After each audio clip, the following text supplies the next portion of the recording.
اشرح لي صدري ويسر لي امري واحلل عقدة من لساني يفقهوا قولي.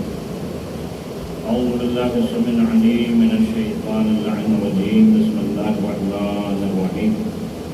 الحمد لله رب العالمين والعاقبة للمتقين والعاقبة أهل التقوى واليقين. ثم الصلاة والسلام على الرسول المصدق المحمود الأحمد والمصطفى الأمجد صاحب وقار سكينة المدهون بأرض المدينة مولانا مولى الثقلين ابن الحسن والحسين حبيب الله العالمين عبد القاسم محمد. اللهم صل على محمد وآل محمد الذين أذهب الله عنهم الرجس وطهرهم تطهيرا. اللهم صل على محمد وآل محمد وعلى آله الطيبين الطاهرين المعصومين واللعنة الدائمة على أعدائهم أجمعين إلى قيام يوم الدين. أما بعد، قال الله الحكيم في كلام المجيد وفرقان الحميد وهو أصدق القائلين وقوله الحق. بسم الله الرحمن الرحيم. هو الذي بعث في الأميين رسولا منهم يتلو عليهم آياته ويزكيهم ويعلمهم الكتاب والحكمة وإن كانوا من قبل لفي ضلال مبين. صلوات محمد اللهم صل على محمد وآل محمد. قبل اس کے کہ اپنے گفتگو کو آگے بڑھاؤں، ایک مرتبہ سورہ مبارکہ الحمد، ایک مرتبہ سورہ مبارکہ اخلاص، صاحب خانہ کے مرحومین اور کل ارواح مومنین مومنات حاضرین کی مرحومین اور شہداء کے لیے، خصوصاً مسجد ابر کے شہداء کی روح کے لیے رحمہ اللہ من قرأ الفاتحہ. الحمدللہ رب العالمین الرحمن الرحیم مالک یوم الدین ایاک نعبد و ایاک نستعین اهدنا الصراط المستقيم صراط الذين أنعمت عليهم غير المغضوب عليهم ولا الضالين. بسم الله الرحمن الرحيم. قل هو الله أحد الله الصمد لم يلد ولم يولد ولم يكن له كفوا أحد. بسم الله الرحمن الرحيم. قل هو الله أحد الله الصمد لم يلد ولم يولد ولم يكن له كفوا أحد. بسم الله الرحمن الرحيم. قل هو الله أحد الله الصمد لم يلد ولم يولد ولم يكن له كفوا أحد. اللهم اغفر للمؤمنين والمؤمنات والمسلمين والمسلمات والأحياء والأموات اللهم بينهم والخيرات إنك مجيب دعوات إنك على كل شيء قدير. إن الله ملائكته يصلون على النبي يا أيها الذين آمنوا صلوا عليه وسلموا تسليما.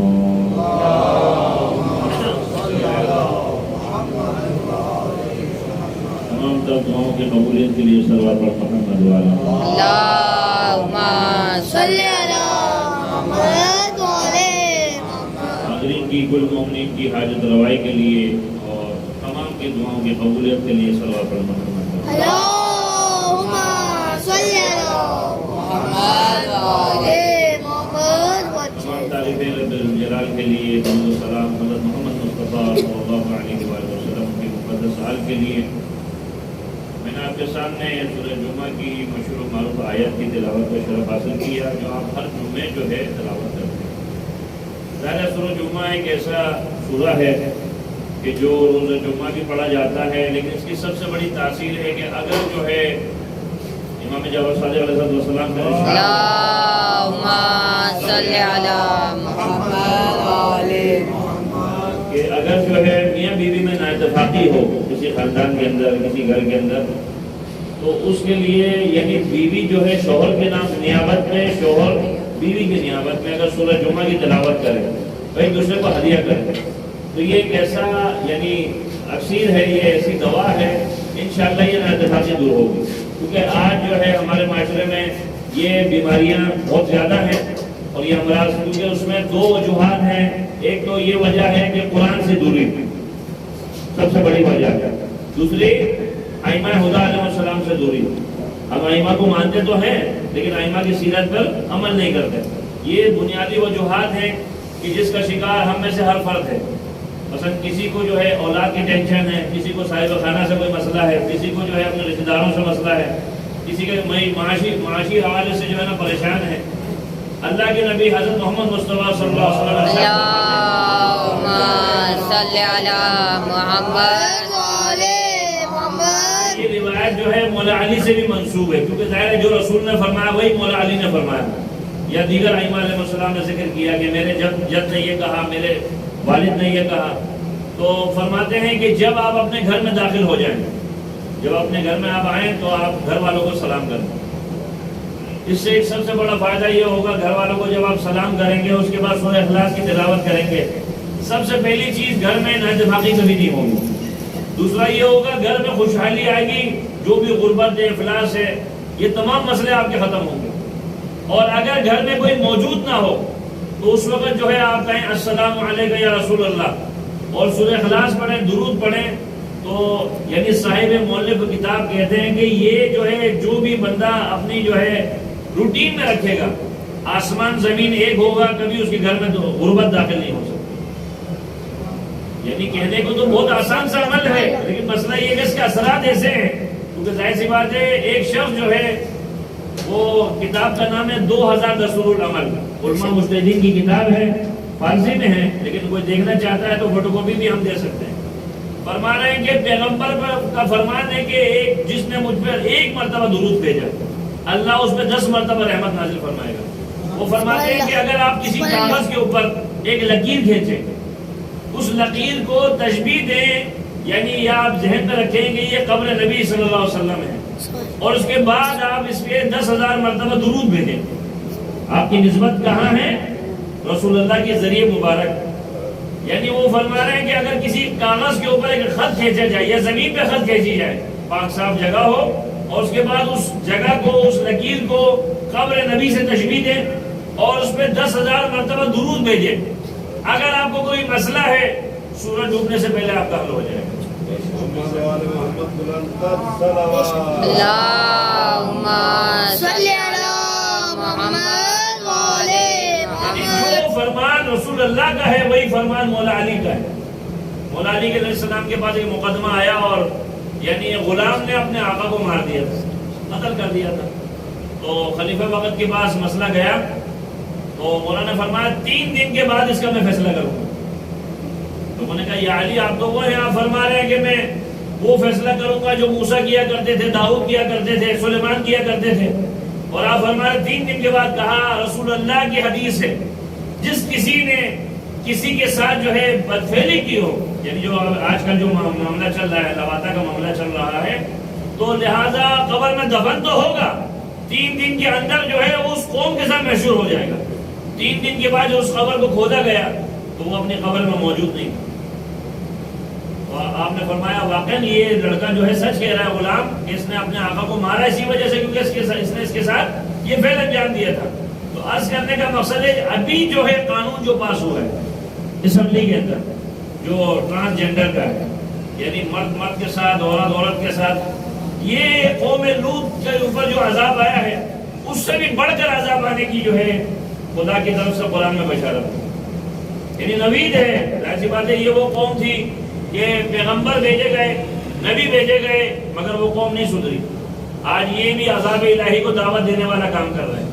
اس میں مزے کی بات یہ ہے کہ یہ تو اچھا ہے، زمانہ جیسے جیسے بدلتا جائے گا، بڑھتا جائے گا، رسول اللہ کی فرمان اور حقیقت آشنا ہوتی چلی جائے گی، اور ظاہر سی بات ہے جو اسلام کے نام لیوا ہیں ان کے چہروں پہ سے نقاب اترتا چلا جائے گا. اور پاس کرنے میں حمایت کرنے والے وہی لوگ ہیں جو اپنے آپ کو بڑا دیندار اور دین کا خیرخواہ کہتے ہیں. اب دیکھیں نا، ایک بڑی مذہبی جماعت کا رہنما کہتا ہے کہ جی یہ جو ہم نے قانون ہے اس کو اول سے آخر تک دیکھا ہے، اس میں کوئی قباحت نہیں ہے، جس نے مرد بننا ہے وہ مرد بن جائے، جس نے عورت بننا ہے عورت بن جائے. یعنی ایران کے اندر ایک ادارہ ہے آیت اللہ عقائد مہدی کا، تو وہ انہوں نے ادارہ قائم کیا کہ اگر اس قسم کے جو اگر کوئی مریض ہے، مثلا اگر ظاہر سی بات ہے اس کا ایک آپریشن کیا جاتا ہے تو اس میں اخراجات کافی آتے ہیں، کیونکہ ظاہر سی بات ہے مرد کو مرد کے حساب سے حق ہے، عورت کو عورت کے حساب سے حق ہے. لڑکے کا نام تھا نگار، بعد میں پڑ گیا نگار، وہ لڑکی بن گئی، کیونکہ ظاہر سی بات ہے نہ وہ مردوں کے کھاتے میں تھا نہ وہ عورتوں کے کھاتے میں تھا. اب کرے تو کرے کیا؟ آپریشن ہوا تو بعد میں اس کا نام پڑ گیا نگار عرف علی، نام اس کا علی تھا، لیکن وہ نہ مردوں کی خصوصیت میں شامل تھا نہ عورتوں کی خصوصیت میں شامل تھا. تو لہٰذا سب سے پہلی بات تو یہ ہے کہ اس قسم کے جو افراد ہیں یہ پہلے شہنشاہوں کے گھروں میں ہوتے تھے، کیونکہ شاہی خاندان میں جو جیسے ملکہ ہیں، ان کی جو ہے شہزادیاں ہیں، ان کی عزت کا وہ خوف نہیں ہوتا تھا، کیونکہ وہ اس حساب سے کوئی خطرہ نہیں ہے. تو وہ جب شاہی دور ختم ہو گیا تو یہ سڑک پہ آ گئے. تو آج لوگوں نے ان کو کس قسم کے کھاتے میں شامل کر لیا مجھے آپ کو بتانے کی ضرورت نہیں ہے. لیکن ابھی یہ ملک کے اندر پہلے ہی جو ہے آزادی نسواں کا نعرہ لگانے والے لوگ جو تھے، جنہوں نے نعرہ لگایا کہ جی ہمیں آزادی چاہیے، تو اس وقت جو ہے جیسے آیت اللہ خامنائی کے پاس ایک نوجوان لڑکی آئی کہ جی آپ لوگ جو ہے یہ اتنا حجاب پہ زور کیوں دیتے ہیں؟ انہوں نے جواب دیا بیٹا کبھی تم نے کسی سونار کی دکان پہ گئی ہو؟ کہا جی میں سونار کی دکان پہ گئی ہوں. کہا سونار کیا کرتا ہے؟ یہ جو سونا ہے سونار کے بعد یہ ہیرا ہے اس کو کہاں رکھتا ہے؟ کہا جی وہ شوکیس میں رکھتا ہے، اپنی جو ہے یعنی تجوری کے اندر رکھتا ہے، اس طرح کھلے عام نہیں رکھتا. اور کہنے لگا جو کوئی برتن والا ہے جو لوہا بیچ رہا ہے یا لوہے کے برتن ہے یا تانبے کے برتن ہے وہ کہاں رکھتا ہے؟ کہا جی وہ بالکل لوگوں کے سامنے رکھتا ہے. کہا یہ فرق ہے، اسلام حجاب یہی دیکھنا چاہتا ہے. یعنی پروردگار عالم کی بارگاہ میں بیٹی تمہارا جو مقام ہے وہ سونے چاندی سے بھی بڑھ کر ہے، وہ ہیرے سے بھی بڑھ کر ہے، کیونکہ دین نے جو حجاب کا حکم دیا ہے. مثلا دیکھیں نا ایک مثال ہے، گانا سننا حرام ہے، پیغمبر فرمانے گانا سننا کیا ہے؟ حرام ہے. لیکن اگر شوہر جو ہے اپنی بیوی سے تقاضا کرے تو بیوی کے اوپر واجب ہے اپنے شوہر کا حکم مانے. آپ کہیں گے یہ مولانا صاحب کا شاید دماغ خراب ہو گیا ہے یا تو مولانا صاحب ناشتہ کر کے نہیں آئے. بھائی دیکھیں نا دین کا حکم جو ہے اس کو سمجھنے کی ضرورت ہے. آج معاشرے میں ہو کیا رہا ہے؟ وہ یہ رہا ہے ہر آدمی اپنے مندر چلا رہا ہے. جہاں پہ معاشرے میں فساد برپا ہے وہ یہ ہے گا کہ لوگ آنکھوں میں آنکھیں ڈال کے پیغمبر کے فرمان کو جھوٹ بنا کر ایک جھوٹی روایت کو یا جھوٹی بات کو پیغمبر سے ائمہ سے منسوب کر کے معاشرے میں پیش کر رہے ہیں. آپ کے سامنے جو کوئی غلط کام بھی کر رہا ہے تو اس کو بھی نعوذ باللہ رسول اللہ کے کھاتے میں ڈال رہا ہے. آپ ابھی آج صحیح بخاری کو پڑھیں، امام جعفر صادق علیہ السلام کو فرمان ہے، فرماتے ہیں یعنی میرے جب کی یا ہماری کوئی حدیث تم تک پہنچے اس کو قرآن کی آیت سے موازنہ کرو. اگر قرآن کی آیت کے برابر اس کا وزن ہے تو لے لو، ورنہ ہمارا حکم اس کو اٹھا کے دیوار پہ دے مارو. کیا مقصد ہے؟ کیونکہ بنو میاں بنو عباس نے جو کام کیا تھا ایک مخالفت میں اور ایک حمایت میں، ظاہری حمایت تھی. وہ کیا کر رہے تھے؟ ان کا بنیادی مقصد کیا تھا؟ اہل بیت کے کردار کو مشکوک بنانے کی کوشش تھی. مگر اتنا کچھ کر لیا، سرمایہ خرچ کر لیا، پروپیگنڈا کر لیا. لیکن آج بھی بتائیں دلوں میں حکومت کس کی ہے؟ پورا زمانہ جو ہے آج کس کی طرف ہے؟ رسول اللہ کی طرف، اہل بیت کی طرف ہے. اچھا ابھی اہل سنت کا سب سے بڑا جو طبقہ ہے وہ معتزلہ فرقہ ہے. یعنی معتزلی جو سنی ہیں اہل سنت ہیں وہ اہل بیت کو بہت جانتے ہیں. لیکن بہت سے لوگ ہیں جنہوں نے بیسیکلی وہ ہیں ناصبی، اہل بیت سے بغض و حسد رکھنے والے ہیں، لیکن خول انہوں نے چڑھایا ہوا ہے کس کا؟ اہل سنت کا. اب آپ ان کی اہل بیت سے دشمنی اس سے آپ دیکھیں کہ جب کوئی روایت بیان کریں گے تو وہ اہل بیت سے کوئی منسوب نہیں ہوگی. آپ پوری صحیح بخاری کا مطالعہ کریں، میں آپ کو دعوت فکر کے دیتا ہوں، رسول اللہ کی اہل بیت سے منسوب روایت 150 بھی نہیں ہے، 150 بھی روایت نہیں ہے. لیکن آپ دوسرے صاحبان سے دیکھیں گے تو 20 حدیثیں جو ہے 8,000 حدیثیں جو ہے کس سے منسوب ہے؟ ان افراد سے جن کا بھی یہ بھی پتہ نہیں ہے مسلمان ہے یا نہیں. یعنی خلیفہ اول، خلیفہ دوم، خلیفہ ثانی، ان کا جو پروگرام تھا وہ پروگرام شروع سے آپ تاریخ اسلام کو پڑھیں وہ معاویہ کو لانے کا تھا.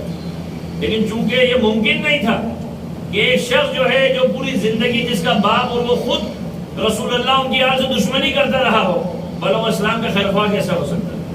تو پہلے دور میں تو ممکن نہیں تھا، دوسرے دور میں ممکن نہیں تھا، تیسرے دور میں بھی ممکن نہیں تھا. تو لہٰذا مولا علی علیہ السلام کا جو دور آیا اس دور میں ان کی ہمت بڑھ گئی، کیونکہ انہوں نے خوارج کو جو ہے آزاد چھوڑ دیے. خوارج کون لوگ ہیں؟ یعنی جتنے بھی دشمنان اسلام ہیں ان میں سب سے زیادہ تعاون کرنے والا جو فرد ہے نا وہ ابو سفیان کے نسل سے. وہ کیا کرتے تھے؟ ایک طرف جو ہے یعنی جیسے امام حسن مجتبی علیہ السلام اللہم صلی علی محمد وآل امام محمد. حسن مجتبی علیہ السلام کو جب دربار میں بلایا گیا تو آپ دیکھیں دربار کے اندر کیا ہوا. دربار کے اندر ہوا یہ کہ انہوں نے پروگرام یہ بنایا تھا کہ کوئی بھی فرد جو ہے حسن مجتبی کا استقبال نہیں کرے گا. جیسے امام حسن مجتبی کہ ہم ان کے استقبال کے لیے کھڑے نہیں ہوں گے. تو کہتے ہیں کہ حالانکہ یہ سارا انتظام کیا تھا معاویہ نے، لیکن اس کے باوجود جو ہے جب امام حسن مجتبی تشریف لائے تو کہتے ہیں بے ساختہ جو ہے وہ لوگ کھڑے ہو گئے. تو کہا میں نے تو تم لوگوں کو منع کیا تھا، تم لوگ کھڑے نہیں ہو نا حسن مجتبیٰ کے استقبال میں. تو دیکھیں نا جو خدا کی طرف سے حجت ہوتا ہے تو وہ خدا کا جو ہے نا اس کے اندر جو روب ڈالا ہوا ہے، جو ان کا روب ہے، ان کی جو ہیبت ہے، اس کا حال یہ ہے گا نیچے سے لے کر اوپر تک، یہاں تک کہ معاویہ خود بھی استقبال کے لیے کھڑا ہو گیا. تو آپ دیکھیں اپنی بات میں قائم نہیں رہ سکے، جو خود کہہ رہے ہیں امام کا استقبال نہیں کرنا، کھڑے ہو گئے. اچھا بلانے کا مقصد یہ تھا کیونکہ حسن مجتبیٰ کی سخاوت ایسی تھی کہ امام حسن مجتبیٰ کا دسترخوان بچھا ہوا ہے، ایک غریب کے پاس جو ہے، غریب ہے جو روٹی سوکھی روٹی کھا رہا ہے. امام نے فرمایا، امام کو اس نے دعوت دی، مولا آپ آئے میرے دسترخوان پہ دعوت. امام اس کے ساتھ بیٹھے، سوکھی ہوئی روٹیاں امام نے تناول کی. امام نے فرمایا اب میں جو ہے تجھے دعوت دیتا ہوں، تو آ میرے دسترخوان پر. جب وہ امام کے دسترخوان پہ آیا تو وہ کھاتا جاتا ہے، ایک نوالا جو ہے بچاتا جاتا ہے. تو کہا بھائی یہ کیا کر رہے ہو؟ کہا میں نے ایک دیکھا ہے، ایک ایسی ہستی ہے کہ جو میرے ساتھ بیٹھ کے کھاتے ہیں، وہ کہتے ہیں ایک فقیر دوسرے فقیر کے ساتھ بیٹھا ہے. کہ جس ہستی کی تو بات کر رہا ہوں میرے بابا علی علیہ السلام. صلی علی محمد وعلی محمد. یعنی دیکھیں جب اگر کسی کو کوئی منصب مل جائے تو اس کی ٹیون چینج ہو جاتی ہے، اس کا رویہ تبدیل ہو جاتا ہے. ہمارے یہاں تو یہی ہے نا کہ جب ذرا سا کسی کو منصب مل جائے اس کے تیور بدل جائیں گے. سب سے پہلی چیز ہے وہ عوام میں نافذ ہو جائے گا، عوام کی دسترس میں نہیں ہوگا کہ جی اب آپ اس سے مل نہیں سکتے کیونکہ یہ وی آئی پی کی لسٹ میں آ گیا. سب سے پہلے آپ ان کے چمچوں سے ملیں، ان کے جو ہے کسی سیکرٹری سے ملیں.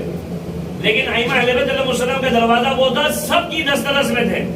وہ غریب آتا تھا وہ بھی امام سے مل سکتا تھا، کوئی بڑا آتا تھا امام سے مل سکتا تھا. امام ہستی اس ہستی کا نام ہے کہ یہاں لوگوں نے زبان سے امام کا نام لیا اور امام نے اس کی حاجت روائی کر دی. یعنی آپ دیکھیں نا کہ ابھی اگر کوئی بندہ مومن پریشان ہے رزق کے حوالے سے، روزی کے حوالے سے، کہ جی اخراجات تو مل رہے ہیں لیکن پورا نہیں ہو رہا ہے، امام حسن مجتبیٰ کا دسترخوان اپنے گھر میں بچھائیں. تو کہتے ہیں دسترخوان بچھانا تمہارا کام ہے، نظر کرم کرنا حسن مجتبیٰ کا کام ہے. اللہم صلی علی محمد وعلی محمد. یعنی دیکھیں برکت کیا ہے؟ برکت یہ ہے کہ جی اگر 1000 روپے آپ کی آمدنی ہے لیکن آپ کے اخراجات 2000 روپے، 1000 روپے آمدنی، 2000 روپے اخراجات ہیں، اس 1000 روپے میں سے بھی پیسے جو بچ جائے نا اس کو برکت کہتے ہیں. برکت دیکھیں یہی نا. ابھی ایک مثال دے رہا ہوں کہ ایسا بھی دور تھا جب ہم سب چھوٹے تھے، ہمارے والد صاحب یا ہمارے دادا جو گھر کے اخراجات چلاتے تھے، گھر کا سربراہ جو ہوتا ہے اس کو پتا ہوتا ہے کہ گھر کو کیسے چلانا ہے، لیکن اتنی شان سے چلاتے تھے نہ وہ اپنے گھر کا بلکہ دوسروں کی بھی مدد کر سکتے تھے. لیکن آج ہم اپنے آپ کے لیے اتنا ڈیولپ نہیں کر سکتے. کیوں؟ کیونکہ ہم نے اپنی حیثیت سے بڑھ کر اپنے اخراجات رکھے ہوئے. تو معصوم کا فرمان ہے، رسول اللہ کی حدیث ہے، قناعت کے اندر دولت ہے. یعنی پیسہ خرچ کرو میانہ روی کے ساتھ، اخراجات کرو میانہ روی کے ساتھ. لیکن ابھی ہمارے اخراجات بڑھتے اس لیے ہیں کہ ہماری جو ضرورت نہیں ہوتی اس کو بھی ہم خریدنے کی کوشش کرتے ہیں. مثلا آپ مارکیٹ چلے گئے، آج جو یہ بڑے بڑے سپر اسٹور بنے ہوئے ہیں، آپ سمجھ رہیے عوام کے لیے سہولت کے لیے ہے، نہیں، عوام کی سہولت کے لیے نہیں ہے، عوام کی جیب خالی کرنے کے لیے. یعنی ایسی چیز بھی آپ کو ملے گی کہ جس کی حیثیت جو ہے 10 روپے کی نہیں ہے، لیکن اس کو اتنا پالش کر کے تراش کے جو ہے نا آپ کے سامنے رکھیں گے اور وہ آپ خریدنے میں مجبور ہوں گے، لیکن وہ کسی کام کی چیز نہیں ہے. تو کہنے کا مقصد ہے یعنی اس وقت لوگوں کی جو حالت ہے وہ بچے کی طرح ہے. جیسا بچہ جب بھی کسی چیز کو دیکھتا ہے تو للچائی ہوئی نظروں سے دیکھتا ہے. تو ماں باپ ہے نا وہ بہتر سمجھتے ہیں آیا بچے کے لیے کیا اچھا ہے کیا نہیں ہے. تو جب ایک چھوٹی سی چیز جو اپنے گھر کے اخراجات کے لیے آپ جو گھر کے بڑے ہیں، گھر کے سربراہ ہیں، آپ کو برداشت نہیں ہے، تو جو خدا کی طرف سے حجت و حاجی بنا کے بھیجے گئے ہیں، کیا وہ نہیں سمجھتے عوام کے لیے کیا اچھا ہے کیا برا نہیں؟ آج معاشرے کا بیڑا غرق اسی لیے ہے کیونکہ لوگوں کے گھر میں قرآن ہے لیکن پڑھتے نہیں ہیں. لوگوں کے پاس اہل بیت کی محبت کا دعویٰ ہے لیکن اہل بیت کی سیرت پہ چلتے نہیں ہیں. کیا آپ دیکھیں کہ پیغمبر کا فرمان ہے کہ اگر ایک پتھر بھی ہم سے محبت کرتا ہو تو وہ بھی ہماری رحمت سے دور نہیں ہوگا. تو آج جو ہے ایک مثال دے رہا ہوں کہ ایک دستور ہے، آج سے آپ شروع کریں. مثلا آج شہادت ہے رسول خدا صلی اللہ علیہ وسلم کی، شہادت ہے امام حسن مجتبیٰ کی، آج سے شروع کریں. آپ روزانہ ایک قرآن آپ پڑھیں، ایک قرآن کی تلاوت کریں، مہینے میں 30 یعنی ایک مکمل قرآن آپ پڑھ لیں گے. یہ پڑھ کر آپ ائمہ ہدیٰ علیہ السلام کو ہدیہ کریں. اب ظاہر سی بات ہے وہ تو آپ تو اپنے دسترس سے دیں گے تو پھر وہ اپنی کریمیت سے آپ کو نوازیں گے. جب آپ ہدیہ کریں گے ظاہر سی بات ہے کریم ابن کریم ہے کہ جیسے میں نے آپ کے سامنے پہلے بھی یہ واقعہ بیان کر چکا ہوں کہ ایک ایسا شخص کہ جس کا باپ مر گیا، وہ خواب دیکھ رہا ہے میرے والد صاحب کا انتقال ہو گیا۔ اچھا جب میں نے دیکھا تو جنازہ بالکل کالا پڑ چکا ہے، اس کے جسم بالکل کالا پڑ چکا ہے۔ تھوڑی دیر کے بعد ایک ایسی ہستی تشریف لائیں اور جن کے آنے سے جو ہے میرے باپ کا چہرہ جو ہے تر و تازہ ہو گیا، روشن ہو گیا۔ اور میں نے پھر ان کو پوچھا کہ آپ کو آپ کے حق کا واسطہ آپ کون ہیں؟ کہا میں حضرت محمد مصطفیٰ صلی اللہ علیہ وسلم۔ اللہم صلی علی محمد وآل محمد۔ کہا تیرا باپ ہم اہل بیت سے دشمنی رکھتا تھا، لیکن ایک فعل تیرے باپ کا ایسا ہے جو ہم راضی تھے جس پر۔ کہا وہ کیا ہے؟ کہا یہ میرے پہ میری آل میں درود بھیجتا۔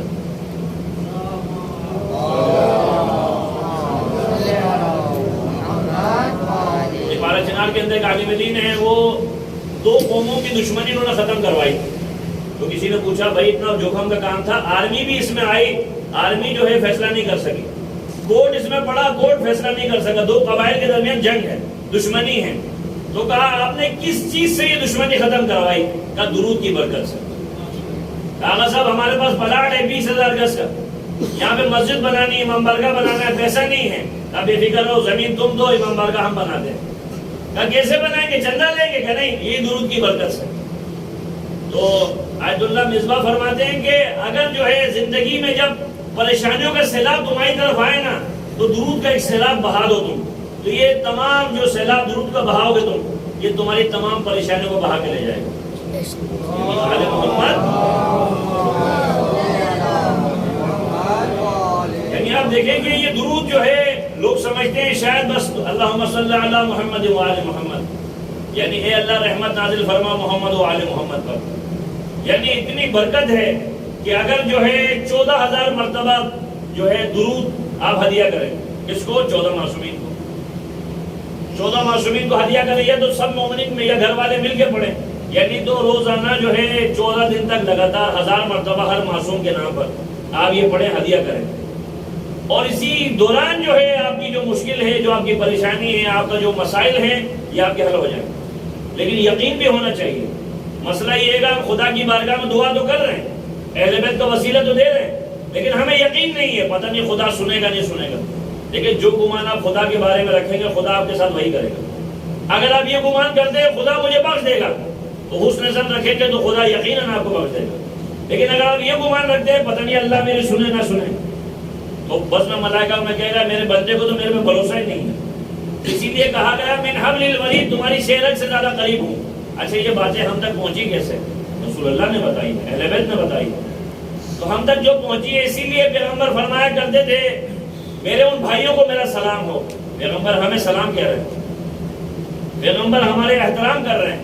تو رسول اللہ کے صحابہ نے کہا کہ ہم تو آپ کے ساتھ ہیں، آپ کے چہرے مبارک کو بھی ہم نے دیکھا ہے، آپ کے ساتھ ہم نے جنگیں بھی لڑی ہیں۔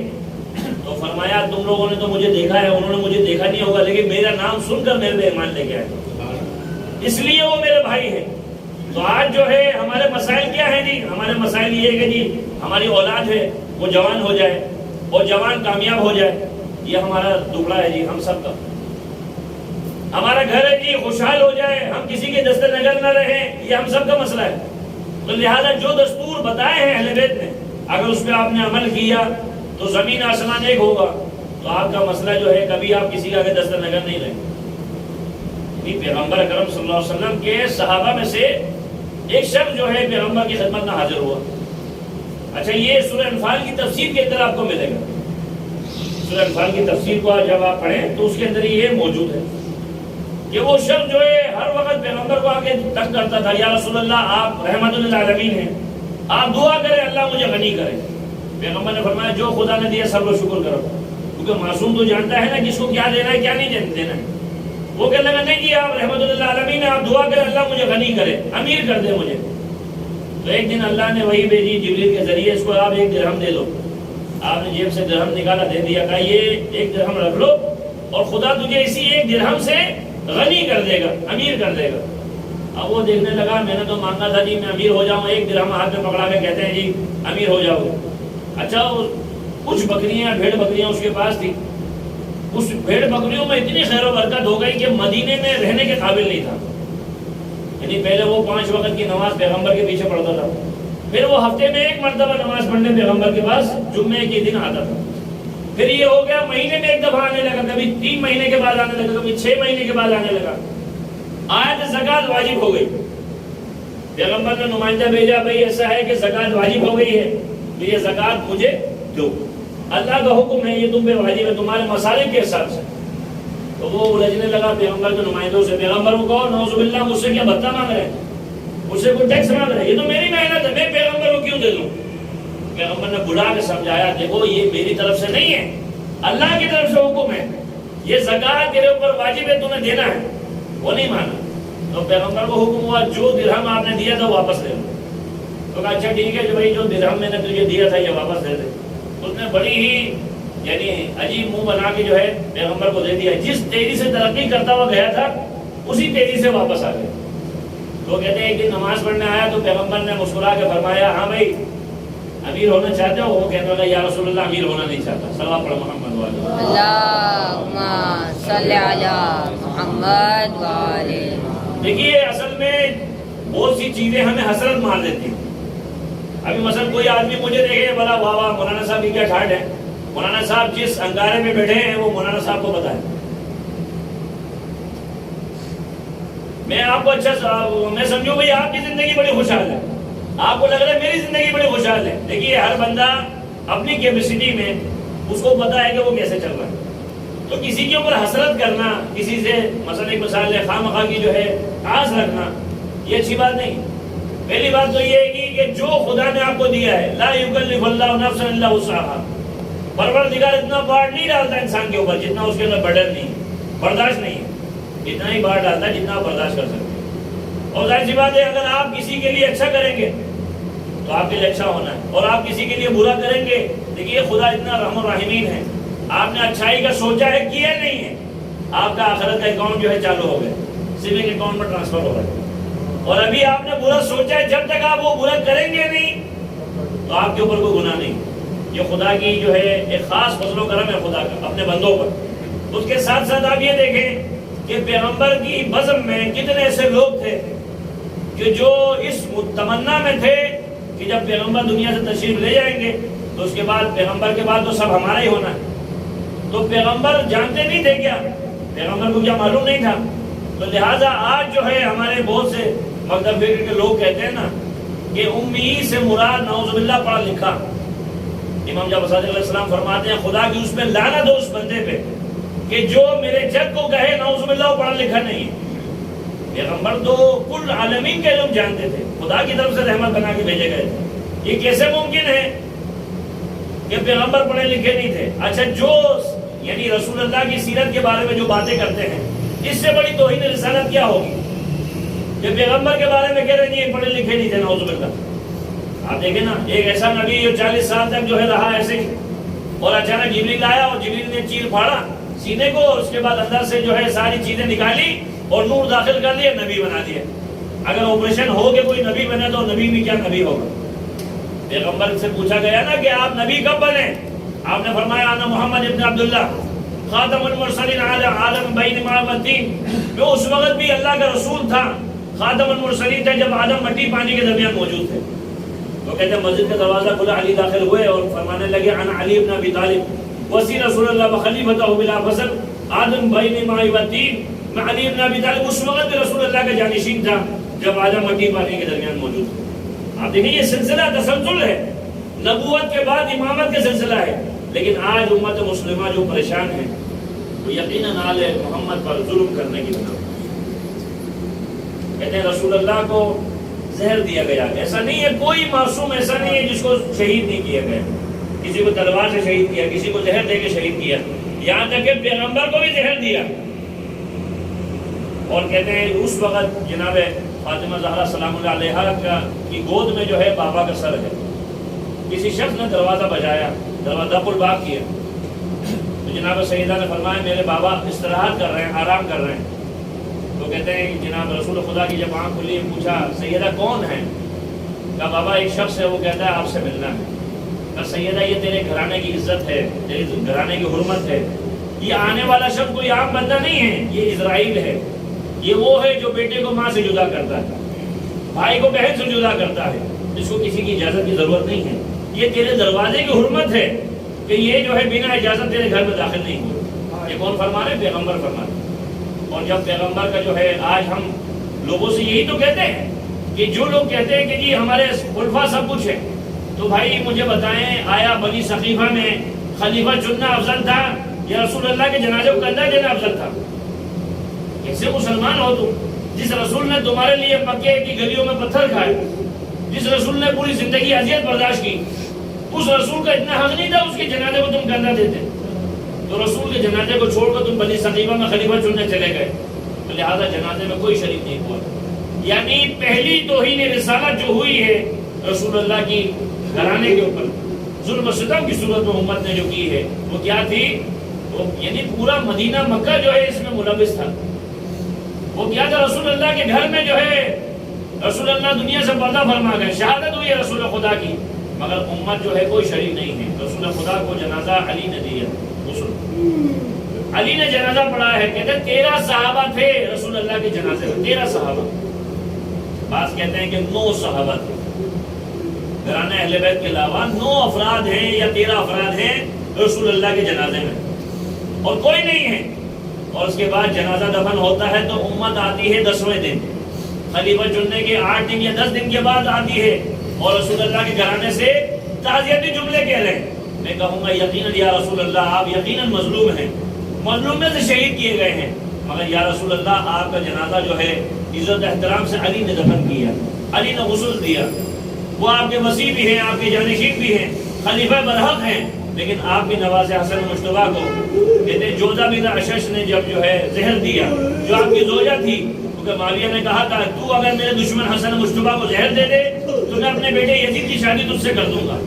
اس نے لالچ میں آ کر جو ہے کیا کیا؟ امام حسن مجتبیٰ کو زہر دیا۔ جب زہر دیا نا تو کہتے ہیں امام حسن مجتبیٰ کو قے جو آئی تو کہتے ہیں جگر کے 72 ٹکڑے جو ہے تش میں دکھتے، اور کہتے ہیں جب بہن بھائی کا رشتہ بڑا عجیب ہوتا ہے۔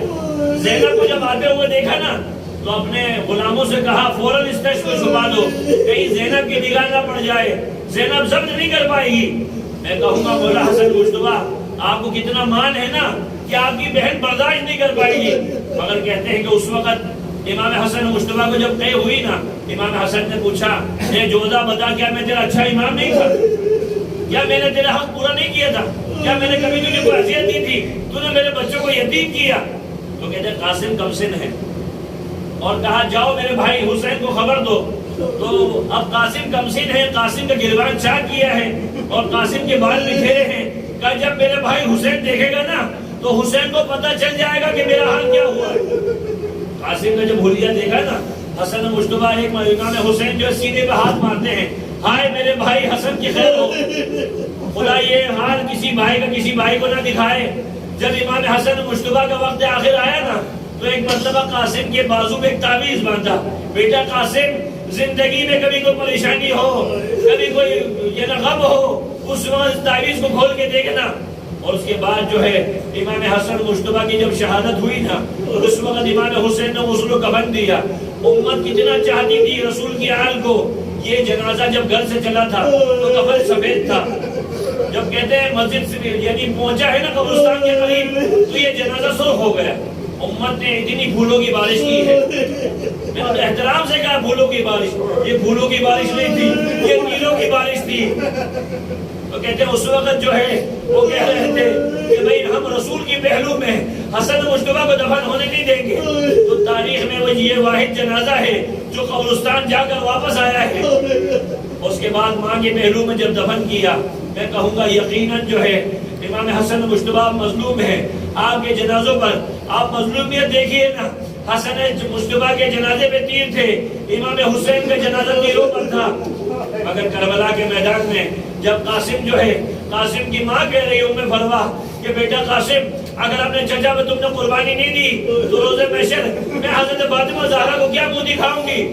تو قاسم سے فرماتے ہیں بیٹا قاسم جب بھی اپنے بھائی حسن مجتبیٰ کو دیکھنا ہو میں تیرے چہرے کو دیکھتا ہوں۔ تو کہتے ہیں قاسم کو ایسے تیار کیا جیسے کسی جنازے کو تیار کرتے ہیں۔ 13 سال سن مبارک قاسم کی، اور ٹھیک طرح سے قدم بھی جو ہے گھوڑوں کی جو ہے یعنی نال پہ نہیں پڑتی۔ اس کے بعد جب قاسم جو ہے میدان کربلا کی طرف آتے ہیں نا تو ایک مرتبہ جب قاسم زخمی ہو کر گرتے ہیں، امام کو سلام کرتے ہیں، چچا جان یعنی غلام کی خبر لیتی ہے اور کہتے ہیں میدان میں امام حسین کے آنے تک قاسم کہیں نظر نہیں آ رہا۔ ارے سلامت ہو تو نظر آئے نا۔ گھوڑوں کی ٹاپوں سے قاسم کی جسم ادھر کو پامال کیا گیا تو امام حسین نے آبا کی دامن میں قاسم کی جسم ادھر کو جمع کیا اور کہا ام بلوا خدا نے تیری قربانی کو قبول کر لیا۔ اللہ رحمت اللہ علی القوم الظالمین وسعلم الذین ظلموا بالقلب ينقلبون۔ قال اللہ ہماری قلیل سی کاوی کو درگاہ سے مقبول منظور فرما۔ پروردگار اس مجلس کو روز بشر بانی مجلس اور ہم سب کی شفاعت کا ذریعہ قرار۔ پروردگار سیرت اہل بیت کا عمل پیرا ہونے کی توفیق عطا فرما۔ پروردگار حاضرین اور بانی مجلس کی جو بھی شرعی حاجات کو پورا فرما۔ قلب امام کو ہم سب کو راضی فرما۔ پروردگار روز محشر فاتحہ کی شفاعت نصیب فرما۔ ہم سب کو امام کا انصار میں شمار فرما۔ ماتم